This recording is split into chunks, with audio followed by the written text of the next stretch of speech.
Good afternoon, everybody, and welcome to Fearlessly Authentic. I'm your host, Jody Harrison Bauer, and I'm so happy to have you join me once again, with 100 countries listening to the show every single week. I love it. I love hearing from you. And as you all know, and for those of you who are listening for the first time, this show is about empowering you. It's about educating you, empowering you, entertaining you, and inspiring you so you can live a fearlessly authentic life. Because in my opinion, what's the sense of this life if we're not being fearless and authentic? And I know so many of us struggle with that fear and that authenticity. Trust me, I struggle with it at times myself. I am not completely fearlessly authentic, which is why I love having the show, because I was always such a scaredy cat my whole life until I took one big risk, and then they just become easier and easier. So welcome, welcome. Please rate, review, and subscribe. I love getting more followers. And please always leave a review. It's just so nice so other people know what they can expect from the show. And a few things before we start, I wanted to remind you about something I talk about every single week. About a year and a half ago, when I turned, oh my goodness, 60. I am now 61. I started a plant-based diet, and I had no idea how to do it. So I went to a company that does it better than anybody else. It's called Sakara. That's Sakara. And they create meals that can be delivered to your home. They have other products as well, like a metabolism powder. But it really changed the way I felt in my body. Being in the fitness industry for so long, I always took in a lot of protein, and my guest and I are going to talk about that a little bit.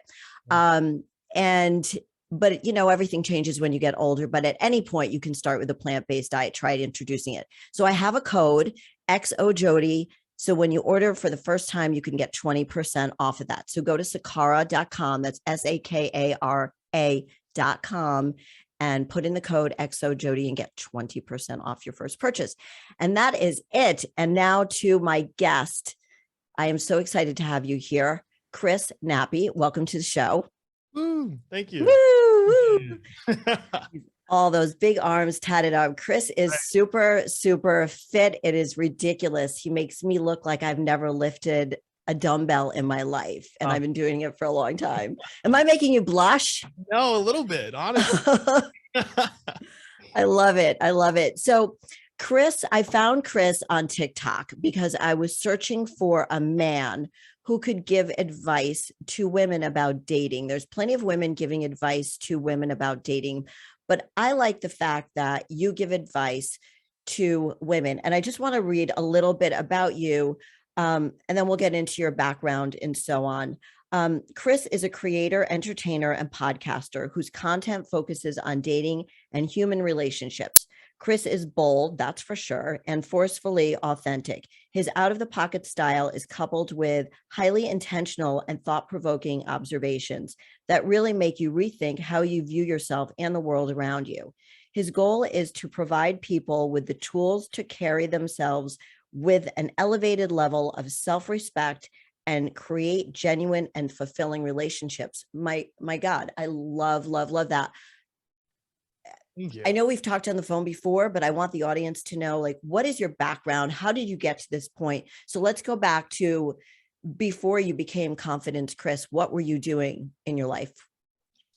So this was actually probably like pre-pandemic. I've actually like pretty much born a corporate baby. I was doing management consulting work for a really large world-class like consulting firm. So I saw that. Yes. Yeah. It was cool because I really had it made. And I used to tell my mom that too. I'd be like, man, this is it. If I stay in this job for another 10, 15 years, I'm good to go. Like I'll make millions or do whatever. But really it wasn't truly my calling. And I knew there was something more for me. I knew I wanted to be kind of an entertainer and kind of just like a thought leader of some sort. I just didn't really understand or know what my outlet was.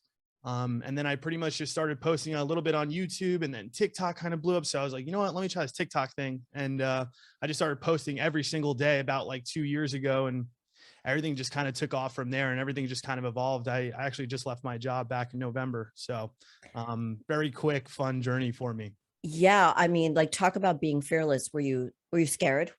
Like leaving that job, that income and so on?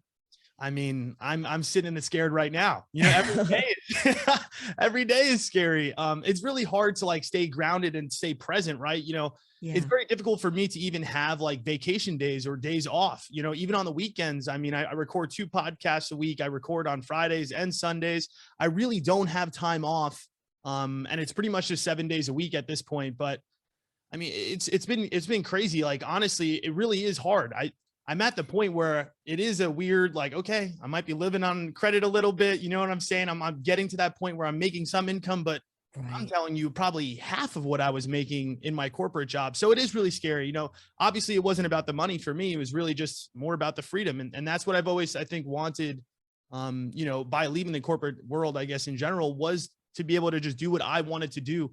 And it's just really cool. Yeah, maybe I don't have the money that I did when I was there, but it will come. And I just trust that, you know, if I put the time in and the effort, everything's going to work out. And, you know, obviously it's just really nice to be able to just say, I am an entrepreneur. I am able to just do it on my own, at least for now.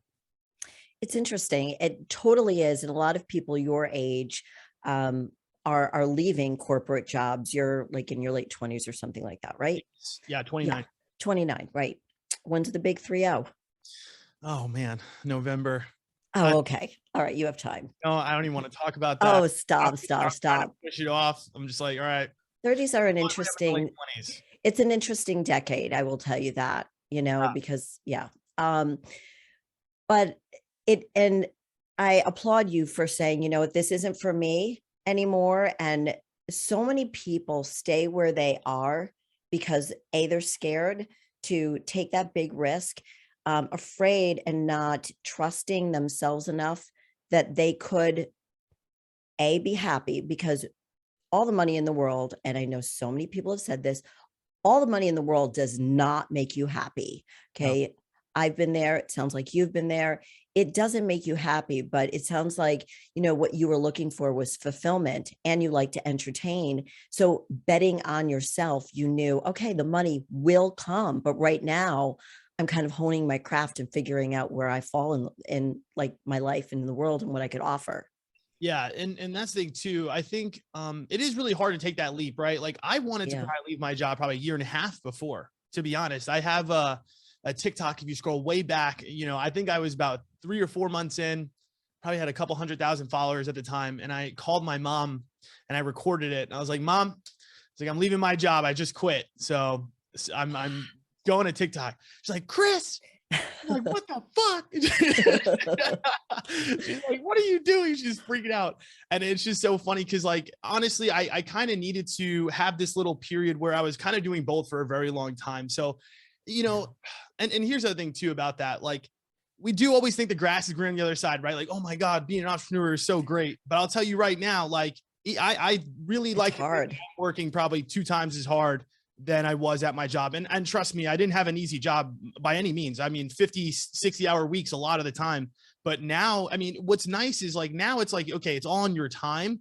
But oh my gosh, what a huge difference. You have to be so disciplined, and the time management is on another level. When you have that structure with a job, it is Yes. just so different. It's just so different. Yes. Right. I mean, I own a fitness studio, and so that gives me a little bit of structure. But I remember when I opened it like 11, 12 years ago, I'm like, oh, I have to create structure, Yeah. and you really have to create that structure every single day. No. And I noticed in one of your videos, your whiteboard.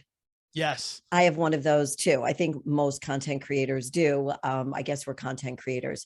Have that whiteboard, because you've got to write down every single thought and figure out where you're going to put it. So, which leads me to, so you're in corporate America. You're in like kind of the finance area. It seems like that's where you were.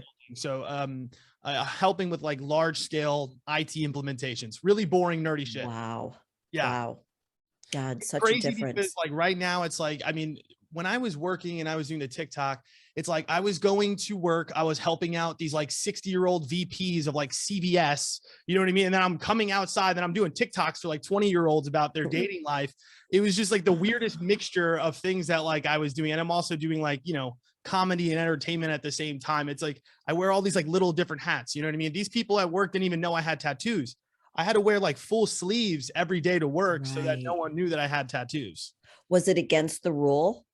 It's not against the rule, but in consulting generally, it's more of a buttoned up type of job. And honestly, it's funny because I mean, it's not really against the rules. Like at some, I mean, my coworkers knew, but a lot of the times the clients didn't know. So Right. when I showed up to the client, it would just be like, full sleeves. They wouldn't really know unless they somehow found me on social media. TikTok. Yeah, or TikTok, exactly. But once I left in November, I was like, you know what? I'm tattooing my Here we hand. go. I was just like, that's just me not going back. Wow. That was really a commitment to put it on your hand and go, that's it. Done, done, Yeah. done, done. So how did you grow up? Do you have sisters? What made you think that you can talk about relationships?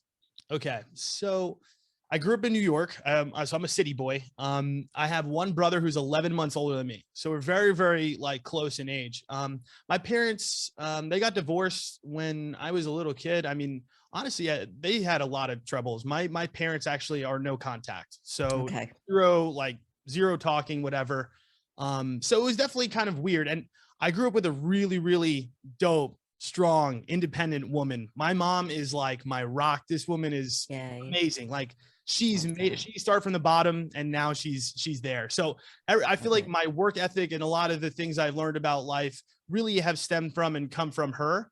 But then also I think a lot of the things when it comes to like dating and relationships, and this is just going to sound really weird, but when I was in high school, I mean, I definitely wasn't like the best looking kid. I definitely wasn't like, the person that was getting all the girls and whatever. And I think for a really long time, I had to try to get girls or talk to women or, do whatever just based on like personality or just based on like observations. And then I Right. always just became, for some reason, the go-to guy for people to like talk about the relationship issues. I think I was a big friend's friend. And what I mean by that is like, I didn't really care about relationships when I was like kind of growing up. It was really more about just like me being a good friend to the people around me. So a lot of the times it was me just kind of hearing and observing what was going on in the world around me. So it was less about even my own experience at the time and more about just hearing it from so many different people.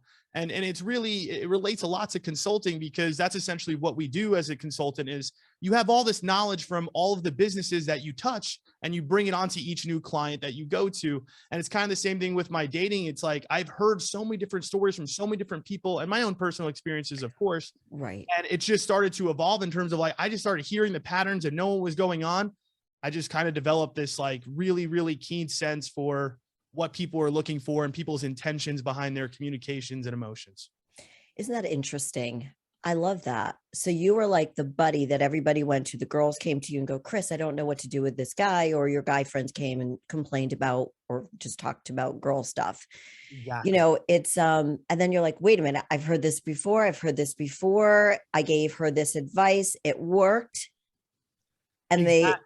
and that's where you felt like, oh, I might have something here. Exactly. And I don't know what it is, but I just feel like for some reason I have just a weird natural talent. Like for instance, when I'm in consulting, I was actually the only person from Arizona State in my consulting firm. Everybody else, Stanford, UCLA, all these like big time schools. Wow. And you had this, ragtag kid with tattoos like doing this job. But what made me so good compared to some of the other people, maybe I didn't have the book smarts like other people, but I have people smarts. I am so good when it comes to knowing what people So want and what they important. want to hear. And I don't know what it is. Maybe it's a God-given gift. I don't even necessarily believe in God, but it's a God-given gift to just be able to understand when two people are talking or when somebody walks through a room, I know exactly what they want, what they're looking for and all that kind of things. I don't know where it came from. No, it's street smart. It's probably something you were born with. I don't think everybody has that people smarts or street smarts. And that's what makes you a good business person too, and a Absolutely. great people person. And I'm sure that you are a good listener also, especially if your friends were coming to you that insult and in consulting, you have to listen. But then you like add on, okay, well, this worked for this person. So I'm going to add that on and add that on. Mhm. So do you go ahead? Oh, I was just gonna say, it's funny because when people think of like a consultant or like a lawyer, for instance, right? They just assume that they hire this person knows everything, right?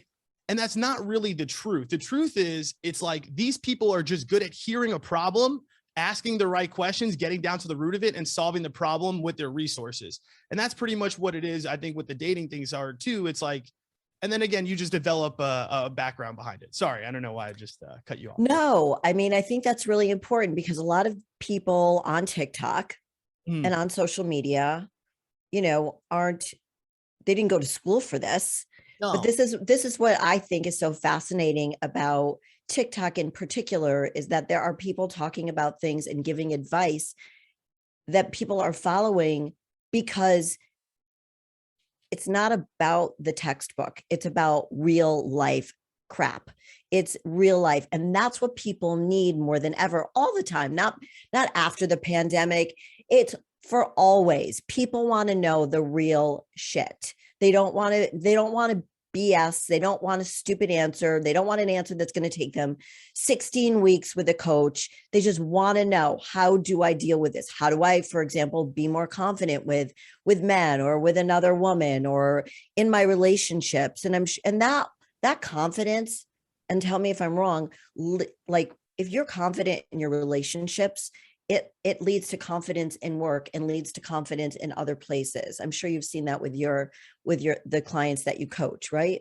Oh, absolutely. I mean, it's funny. I think the reason that I think I love dating so much is that when I think about the root of anybody's problems, whenever I hear somebody's having anxiety, I just already know, as soon as I start talking to you, if you're having anxiety, you're not feeling good about something, I could almost 99% assume that it's about the partner you're talking to or something that's going on in your dating life.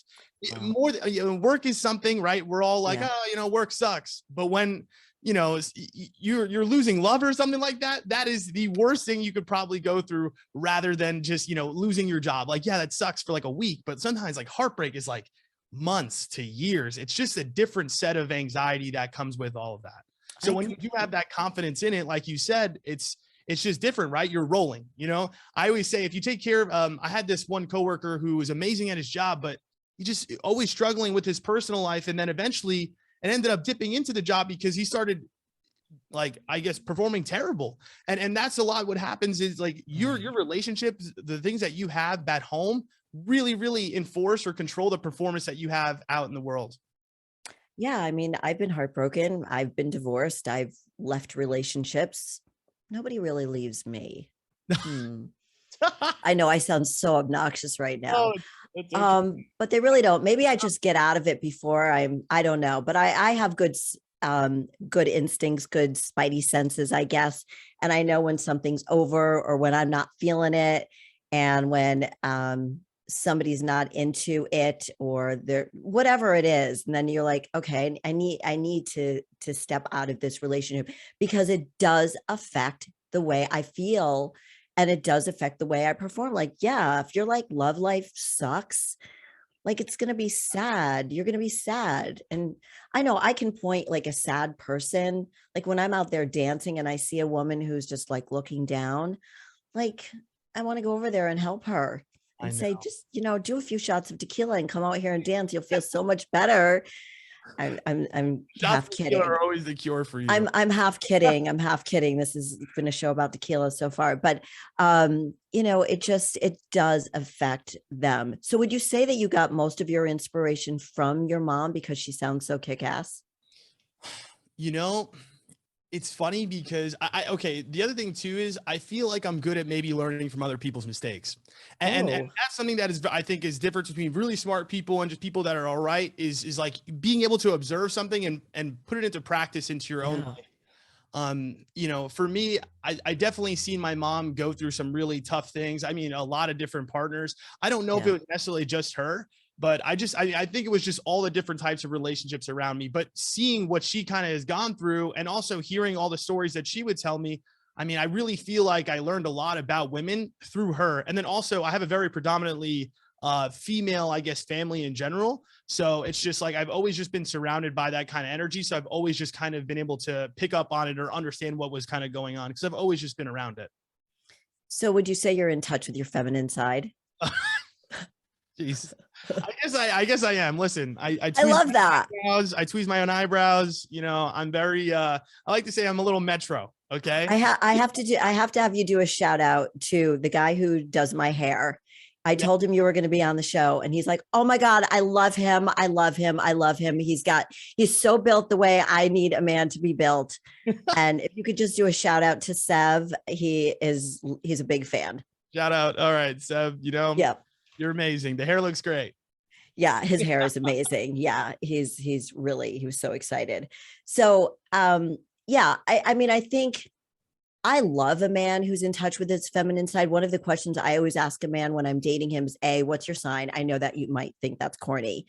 I want to ask you about signs.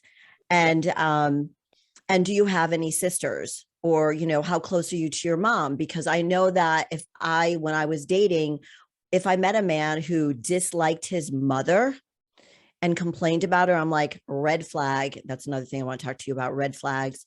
And if he didn't have any sisters or significant females in his life, that would give me a red flag too. So how do you feel that way about men also? Do you feel that it helps them if they do have some female influence?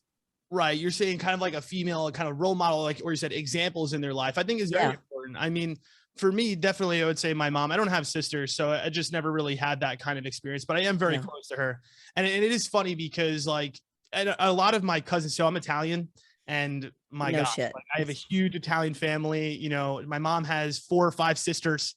So that's what I'm saying. I have all close aunts, uncles, and they have like 4 kids. Like, the Italians were just breeding like crazy. Yes. So I have like 23 like first cousins, but a lot of them are girls. So I've always just been in touch with that side. And again, I think also in Arizona here, most of my friends, I would say majority of them are actually girls compared to guys. So I've just been kind of surrounded by the energy. And in regards to your question with men just not having that around, I really do feel like that is true. You kind of have to understand women at their core. And I think if you're not seeing them in your house very often, or you're not around them very often, I think it's very hard to understand that type of side of a person. And we're just so different as men and women. I know we all strive for this like equality, and absolutely, no doubt, but there are just some stark differences in the way that we are as people, just naturally. So if you're not around that type of energy, I feel like it's very hard for you to be able to comprehend or understand what they're going through sometimes. I agree. So let's talk about what you do exactly. You started talking about relationships. You got into coaching. So do you just coach women? No. So okay. Anyone, honestly, it does not matter. I would say 90% of my clientele is women though. So mostly it is just me coaching women pretty much every single day. So that's what I'm saying. I am pretty much hearing stories about women getting heartbroken, I would say every 24 hours at the minimum. You know what I mean? Yeah. So this is just like constant. Wow. So what is the number one, putting you on the spot here, what's the number one issue women are having, or women, let's start with women are having in a relationship? What is it that the biggest problem women have? I think the biggest problem is women trying to deal with men that are not giving them true commitment or giving them mixed signals in some fashion.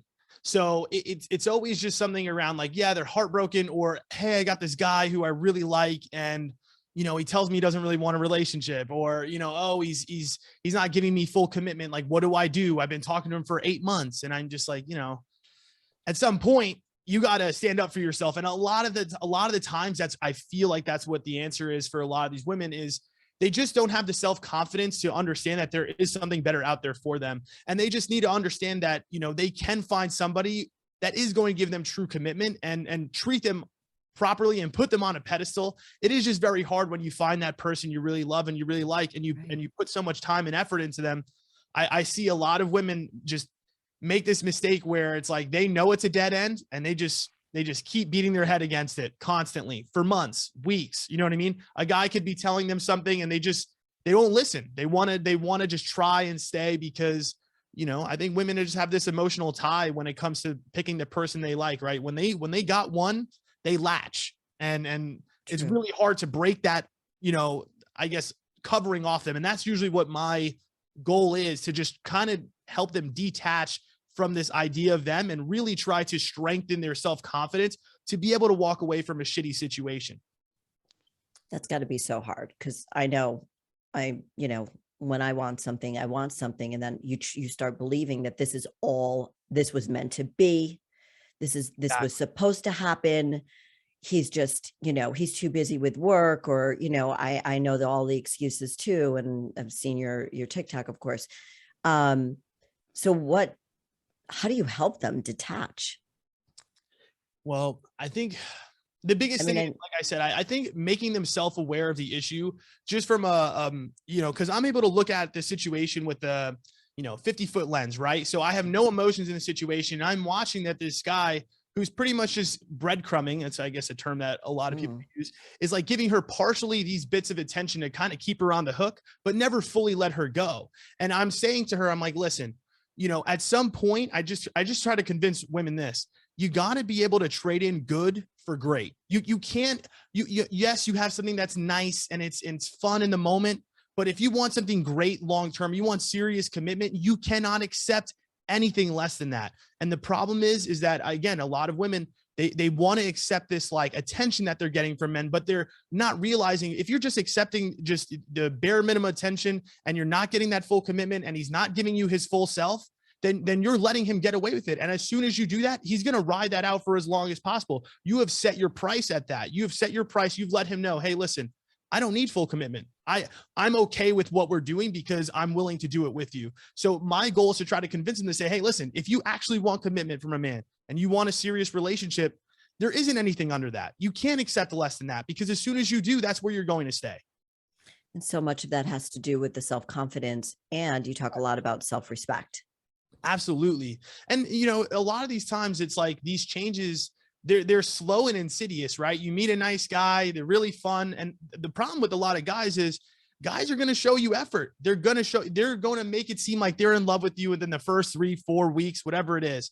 But everybody's just going to say that. They're trying to get you on the hook. That's what men do. I'm telling you because I do it personally, right? We love bomb. But the reality is no one really knows what their feelings are. And truly, I think the biggest problem is people are talking out of their ass because you really don't know who somebody is until at least the 3-month mark, sometimes not until the 4 or 5-month mark. So it's saying that you love somebody within the first 3 weeks, you are talking out of your ass. And that's the thing, is a lot of women get convinced by this because, again, they're seeing the flowers or the effort or the dinners. And then next thing you know, you start hanging out, and then the effort starts going lower and lower and lower. And it just spins out of control. I've seen it. All right. We are going to take a quick break right now. We'll be back with Chris in a few minutes, so stay with us on Fearlessly Authentic. Welcome back, everybody, to Fearlessly Authentic. I'm with my guest, Chris Nappi. He teaches men and women how to date confidently, how to get their self-respect back, and just be confident in their relationships. So we were talking before about the biggest mistake, quote unquote, mistake you see, or the biggest problem people have in their relationships. And so I want to go write down a bunch of things that you talk about on TikTok. So here we go. All right, let's start with the golden rule of confidence. Mm-hmm. So the golden rule of confidence is the actions of confidence comes first. The feelings of confidence come second. And I read this in a book called The Confidence Gap, which by Russ Harris. And this guy, I mean, that's probably my favorite book on confidence personally. I've read it multiple times just because it's just really helped me out a lot. And if you were struggling with your confidence and you feel like you're in a hole, I'm telling you, it's the perfect book. He spells it out amazing. The Confidence Gap, you said? Confidence Gap by Russ Harris. Yeah, I'm pretty sure it might be free on Audible. I'm not really sure anymore though, but an amazing book on confidence. But I mean, that's really, the gist of the book is, in order to do things or be confident, you need to do things that are confident first. And it's not the other way around. And a lot of people, we sit here and we say to ourselves, man, if only, if I was confident, then I would have done that. Right. It's like, that's not really true. It's like, you really, whatever it was that you felt that way, you need to just be able to do it. Even if you're scared. He even talks a lot about in the book about really confidence about doing the things that you're afraid of. If you're afraid of something, you're actually, that is your mind and your body is telling you that's what you should actually do. Yes. Yes. And it's really hard because again, you're fearful and the first thought is run, right? It's fight or Right. flight, right? But you have to try to, get yourself into a mode of fight, to take action when you feel those feelings, because that feeling is telling you the right thing to do. Even if you fail, it is what it is. And he gives a really good example about the first time you get on a bike. He's like, the first time you get on a bike to ride a bike, right? It's not like you're confident about riding a bike. No, you're like, oh shit, I don't know what this thing is. Like, I got to get on and start riding. And that's the thing. As soon as you start pedaling, as soon as you start figuring out, you get on it a couple different times, now you know how to ride a bike, and now you feel confident about getting on the bike. And it's really that simple about the things that you want to do in your life. Whatever it is, if you start doing it, there will come a point where you're like, you know what? I got this. I've done it before and I can do it again. It's all about experience. Interesting. I'm thinking about all the things that I was afraid of, which was a lot of things. But even like, we were talking about working out and being fit. Mhm. I remember the first time, and I've been working out for 40 years. I remember the first time I went into the pit, where all the guys are lifting heavy and so on. If for those of you who don't know what the pit is, right? Is that what they still call it? Honestly, don't know. I'm pretty sure I've heard the term. I haven't used it though. All right. Maybe it's like really old school, but it's the No, area where the free weights are. And I remember I was the only woman in there and I was so scared. I knew what I was doing, but I was scared. And I've had clients who are afraid to go to a gym. That's why they come to me, but it's every time you take that first step, you get used to it. You get more comfortable. You're outside your comfort zone, and then you start working into feeling comfortable with being uncomfortable. yeah. And go ahead.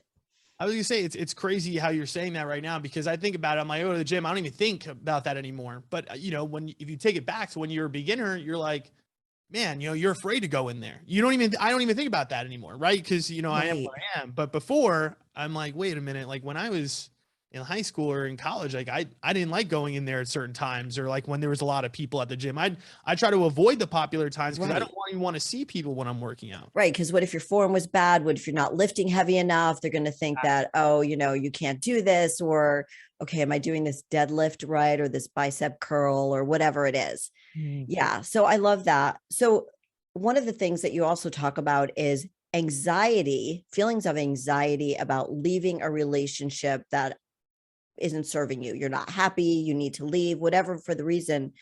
How does somebody deal with that, actually leaving if they're feeling so anxious about it?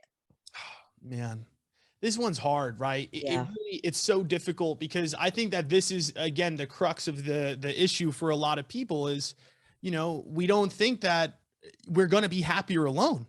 That's the thing, is that we think that, holding on to these relationships that are not serving us, we're like, you know what, this is better than having nothing. And sometimes I need to explain to you, I'm like, listen, you need to try being on your own. Just try it. I'm telling you, give yourself some space and some time, block that person, go no contact, and just see what happens. Give me 3 weeks of that and see how you feel. It's the same thing with the confidence thing. It's like, you're afraid. It's the fear. It's like, you need to take the leap. You got to take the action, and eventually you're going to become confident in being on your own. You're not going to wither away and die because you are not with somebody. And I'm telling you right now, if you hold on to the things that are wrong for you, you are not leaving room for the things that are right. And that's the problem with a lot of us, is that, yes, again, we're holding on to these relationships, and you know what? They might be giving us a little bit of attention and might make us feel good for, that little bit of a moment. But when you look at it, and I ask people, I'm like, ask yourself, is the relationship you're in more positive than it is negative? And a lot of the times, a lot of people will tell me, it's like, no, it's like majority of the time it's negative, but I get those little bits of positivity, and it just like almost feels like it makes it worth them staying. But I'm like, listen, being alone is hard, but I'm telling you, being with somebody that's not right for you is 20 times worse. I always say that I'd rather be alone than feel lonely in a relationship. So true. So true. And that's the thing too. It's like, oh, I just want people to understand that there is better out there for them. And a lot of the times too, a lot of people just have experienced some really nasty, shitty relationships, and it's all they're really used to. They can't even understand or comprehend that there is somebody that would actually look at them and treat them in a different way. Maybe they've been in a bad relationship for 2-3 years. It's very easy to hang on to that comfort, because again, you don't really know anything else at that point anymore. You've been in it for so long. It is very hard to imagine yourself being on your own and kind of getting that oomph. And I think that's what it is for me as a coach, is like, my job is not even just to convince you that, doing the right thing, because everybody's gonna tell you, yeah, just leave, right? Right. How can I motivate people to take the leap to get out of a relationship and get them to hold that position for as long as possible? Because I know if I can get you to leave and I can get you into the right mindset and give you enough time and space away from that bad relationship, eventually you're going to start seeing it yourself. But it's just a matter of getting people to take that leap of faith and say, all right, you know what? I'm just going to go for it. And the other thing is too, a lot of the times with these relationships, when we have anxiety about leaving these bad relationships, the reasons that I think I give people is like, listen, you could sit here and continue to sit in the shit, but the reality is if you leave, you're going to see if this person really truly gives a fuck about you anyways. Right. You really only have one option. You leave, they either come back and tell you, holy shit, I'm so sorry, I took you for granted, or they never say anything. And that means they didn't care about you at all in the first place. So really, I tell them, you don't have an option, and it's only a matter of time before you want to rip off the Band-Aid. It's sitting on there. It's up to you whenever you're ready. And I think I think that's great advice, really good advice. It's just getting somebody to do it, giving them, again, the confidence that you can leave. There is something better out there for you.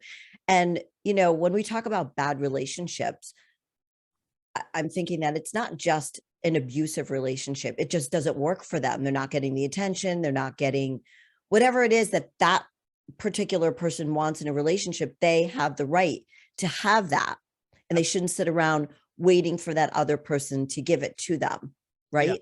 And here's what's interesting about that. Like, for instance, for me, so I've been recently talking to this girl that I mean, really awesome girl, has all the pieces. You know what I mean? When you look at her on paper, everything is great, right? Is this Miami? Yes. She's beautiful. She's stunning. No, that's what I'm saying. Like, this girl's a 10, it's not even close. And it's great because, I mean, she's going to be a doctor. Like, she's got her shit taken care of.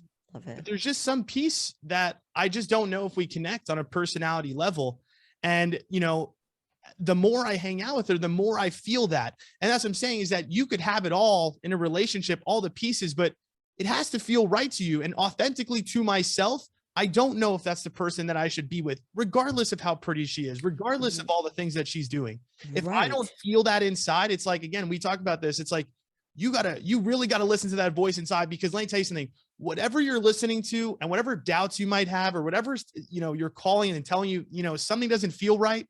Again, it's only a matter of time before that is the reason that you end up leaving. And the reality is I've held on to this relationship with this girl probably for a lot longer than I should have, because the reality is the writing is on the wall, but it's hard, because even for me as a coach, right?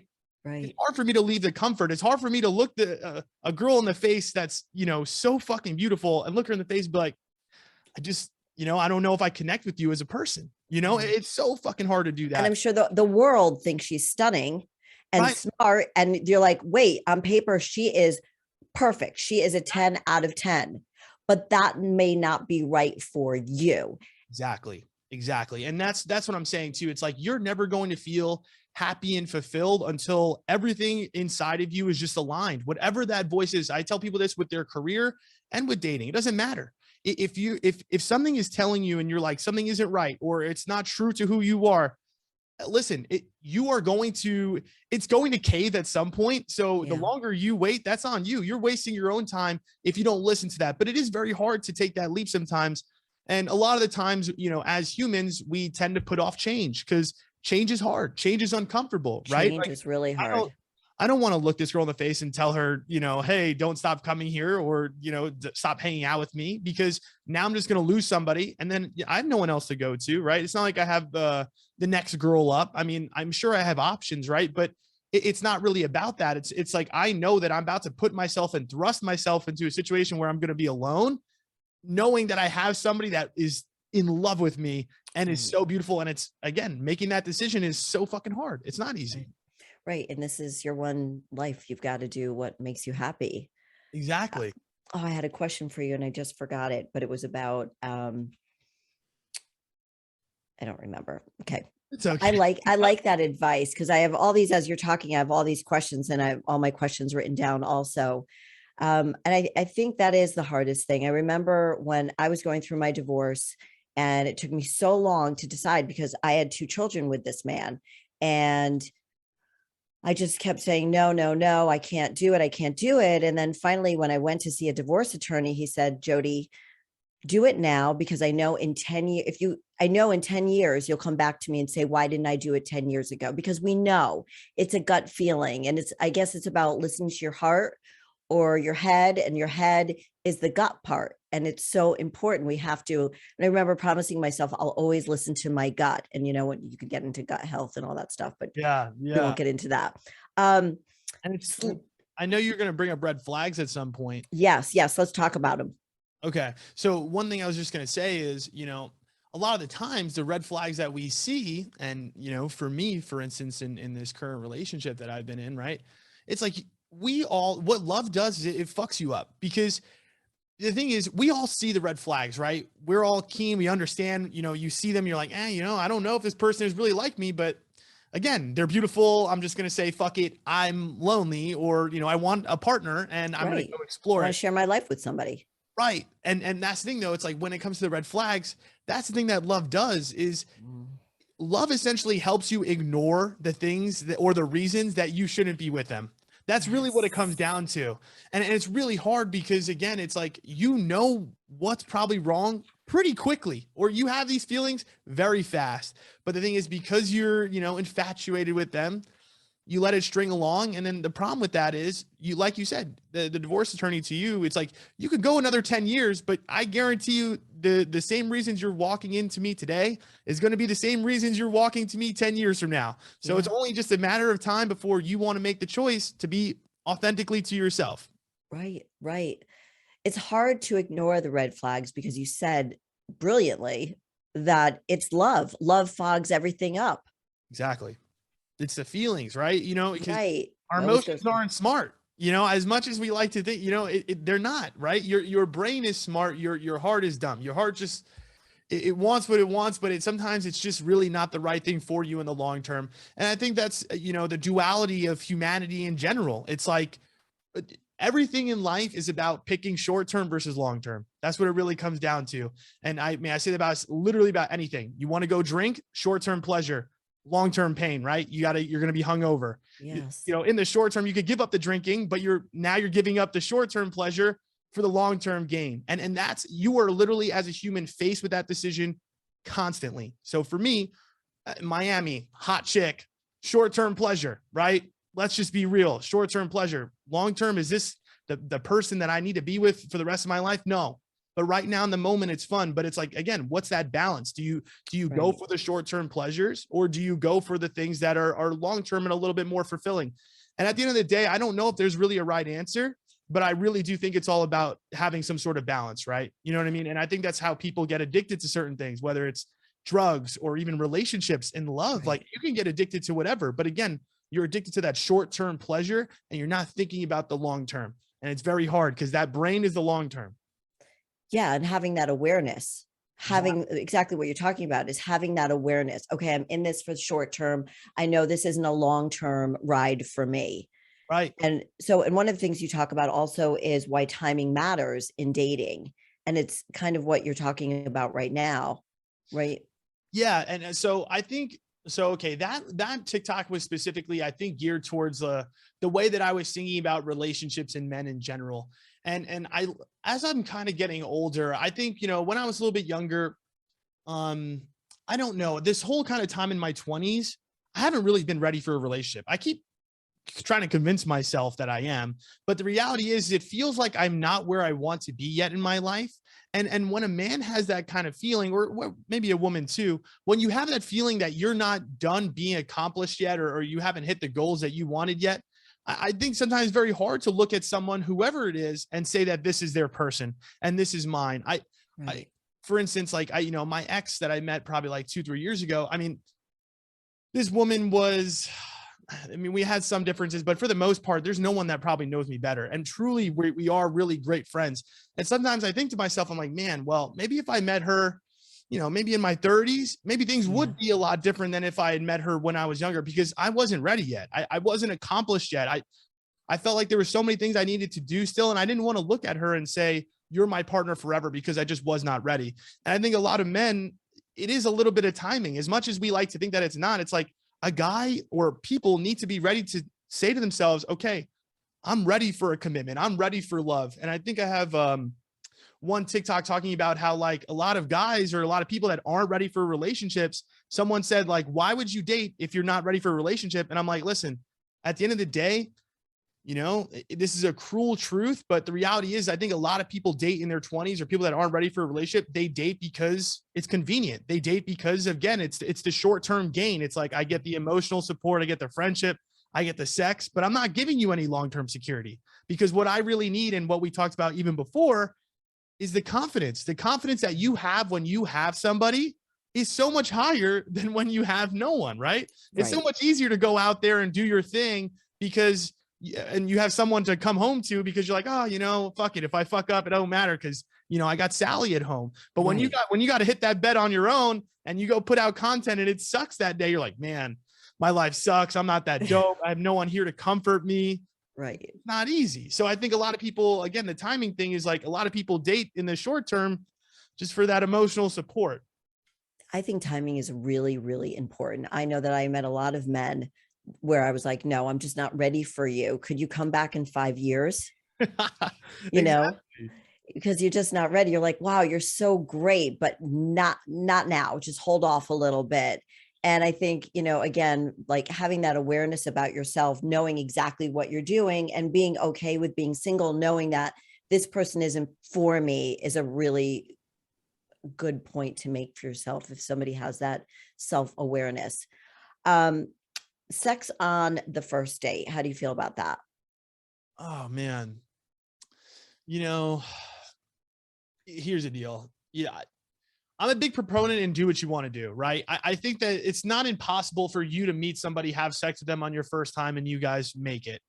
Do I think that you, as a woman, and I honestly, the reason I say as a woman is I think that you guys hold the access, right? I really do think that's what it comes down to. It's like, I feel like a lot of the times men are usually going to push that. Like I said, men are love bombers. We're going to show you all this effort at the beginning.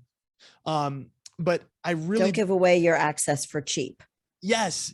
And that's the thing, is that like, to me, it's like making somebody wait. Here's what you're going to do by making somebody wait. You're going to see their true intentions at some point, right?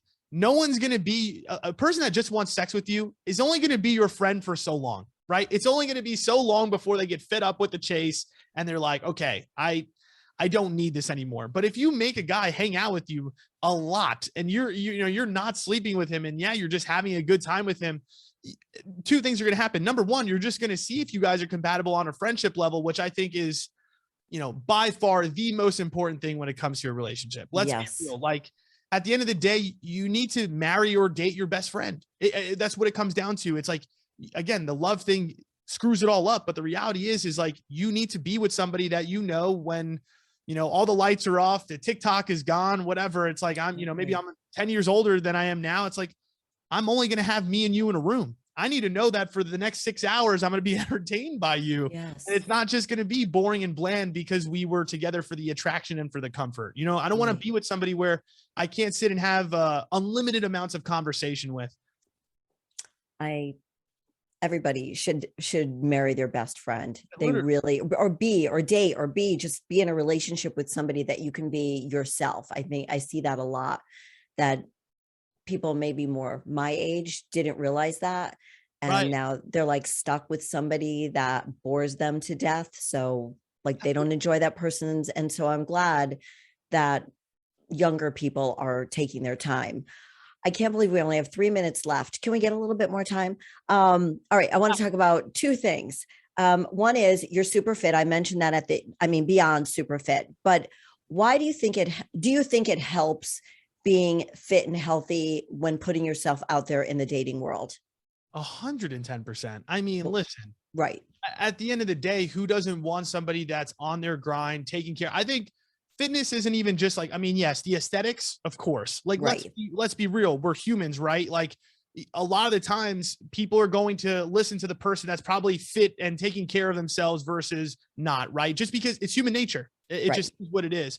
But beyond that, I think it just shows people an effort or a discipline. And there's a lot more to fitness than it is just like, you know what I mean? Just a look, right? It's just like, like that person could put the time and the effort and stay committed to something. Yes. That is totally what fitness is really all about. It's great. The aesthetics are amazing, Right. but it's the discipline. And if you know that someone's going to put the discipline into the way they feel in their body and then look that way, because that's sort of what you get when you put the effort in, then they're Absolutely. going to do the same thing in a relationship that they care about, right? Absolutely. Well, a good point that you threw in, that they care about, right? Because it's not like just because they're fit, they're going to be a committed partner, right? Right. What it really comes down to is, that they could stay disciplined about something. There are some gym folks that I feel like, it is a little bit of like a toxic discipline, or again, Yeah. only discipline is the gym. And to be honest, to me, that's just not my vibe either. I don't care Right. for That's a meathead. that. Right. But at the same time, it's like the fact that you could stay committed to a diet, you could stay committed to going to the gym. Again, it's just, to me, that just shows you something different. And me personally, I mean, that's something that's big for me, right? If I'm Right. dating someone, and that's the thing, this is what always happens when I date somebody. At the beginning now, it's always like, oh, I don't really want to eat. Like, oh, okay, yeah, let's eat healthy. Right. Right. Right. And then let's get 2 months in. Next thing you know, pizza's getting ordered, Doritos are popping out. I'm like, where was all of this like 2 months ago? And like, you went to the gym a couple times when we were first started dating, and I haven't seen you go now ever. Right. Eventually someone's going to show their true colors about like who they are and their effort towards themselves. Well, there goes the authenticity, and there goes, be yourself. Just be upfront and be yourself. Exactly. Okay, we have 30 seconds left. You have to come back again. Tell me what it means for you to live a fearlessly authentic life.